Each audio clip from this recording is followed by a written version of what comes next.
كسعد مطالبي أندام شفاتا باريزجها بغدا يصل بدولة ياسا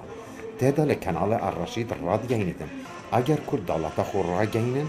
دبيت كردن بغدا بوجا سياسة كردستان بدن والديف دا نابت كردي بغدا بن ندار نشي بقى يا أمرين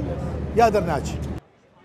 الدور فان ليدوانان كردن بغدا نرازي بونيا خو دربرين وتيدا راديينن كل يدوانن مطالبي ليدوانن سياسيين والدور دا بوچلا نكينينا كوفان هرشان بكن مهاجمي كرد فعلي بكي تقريبا 2 مليون كرد فعلي مهمنا بقى ايش مانو كار مانو حياة مانو جان مان همو يالا بقى او تصريح سياسية تصريح اكتساب انتخاباته حقيقة بقى اگر كرد فعلي لني نو بغانية اگر كرد فعلي لعراق نبو عراقنية الفيداوية بشتي كوحرما كردستان روجا ريفراندوم خود دياري كر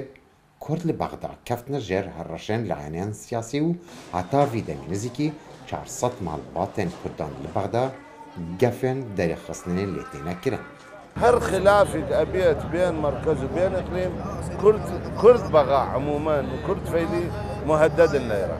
تهديدات يعني تقريبا برجع مدتك همية مشكلة بو بين إقليم ومركز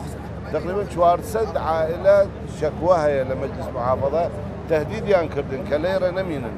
كين أمانة كيلا شونيانن أجندة سياسية يا عصابات سوء استفادة كان لي كس نازاني دمه لكردستان برگارکا سیاسی آنجی نتوایتی بهتر راگهاندن کرد لبغداد دی کفنا بنگفان ولدور دا وقتی تا راگهاندن سری قربانیان کردن بغدا و ناویا عراقینا نزار عبدالله لبغدا دنگ امریکا